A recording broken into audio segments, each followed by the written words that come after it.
Right, this is going to be my last video. Unfortunately, it is getting late, but you will have a session tomorrow after physics, so that is, that last bit of support, but you need to be doing what you can. So lastly, look at this question very quickly. It's a more difficult one. Explain one data presentation technique used in your human geography inquiry. First of all, you need to be able to tell me the title. The title, you should all know it by now, or at least memorize it, please. Is the regeneration of the Queen Elizabeth Olympic Park has had social, economic and environmental benefits for the local people. Make sure you write that title and memorize it. And that's your rivers one day if you want to have a look. So we're not looking at rivers for now, but obviously if that word said physical, then you have to talk about the rivers. You get it? This part over here. But this question is pretty hard for 6 marks. So it says one data presentation technique.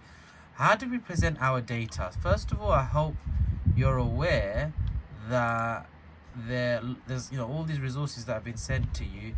Here's the booklet that you all have about all our data that we collected. So remember when we did that survey, it was all presented to you, and then we put them into presentation techniques. So this is obviously bar graphs, okay? So you must remember that our presentation technique was obviously we used bar graphs, and we also used another bar graph here, and we use the pie chart, but just talk about the bar graph. So you need to be able to tell the examiner why using bar graphs to present your data helped you interpret your data. So first of all, you'll go into the idea of bar graphs here, then talk about, let's say, things like how using bar graphs helped you interpret your data.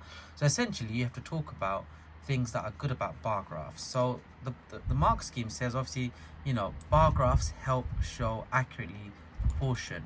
Okay, it's very clear and easy to interpret.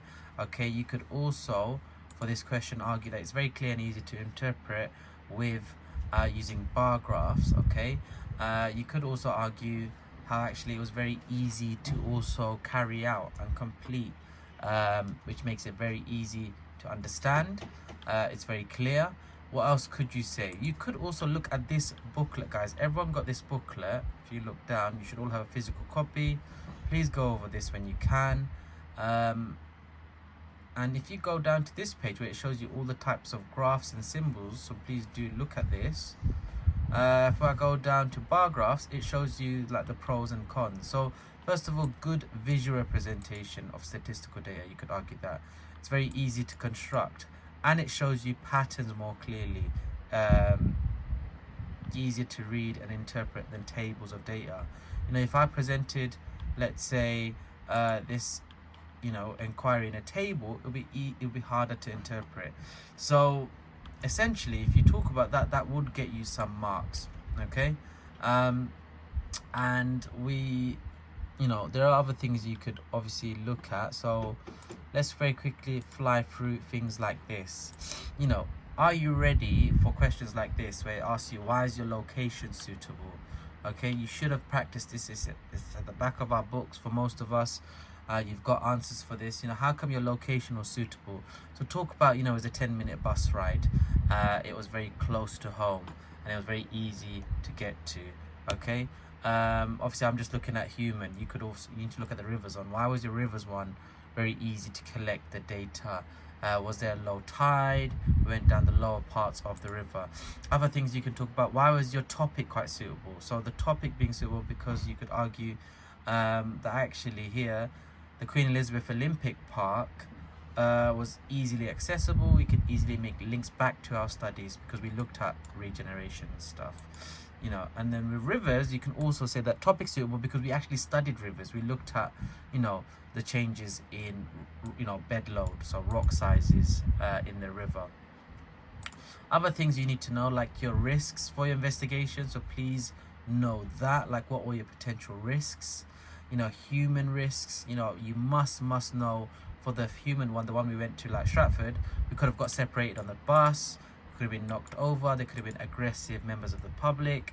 And with the rivers one, you could easily say, look, we went down to the river bank. It could have been very slippery there. We kind of used our hands, the water might have not been treated, so contamination. You could get asked questions like, oh, what was your risk assessment? How did you minimize the risk? How did you minimize that risk that you're talking about? Well, actually, in public transport, we remained in pairs at all times. During the busy roads, we remained on the pavement at all times, listening to the teacher's instructions at all times. And with the rivers one, guys, because you'll get an idea when they ask you if it's rivers or they'll say physical or human. What could we have done? We wore trainers that had strong grip. We washed our hands as soon as we came back indoors.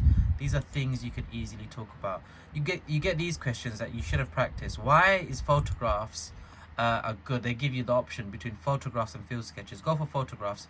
Photographs obviously provide visual evidence, but also physical evidence of change. It's better than it's more realistic, than you can see it physically than actual words. And you could talk about other things. Let's keep moving on. Again, look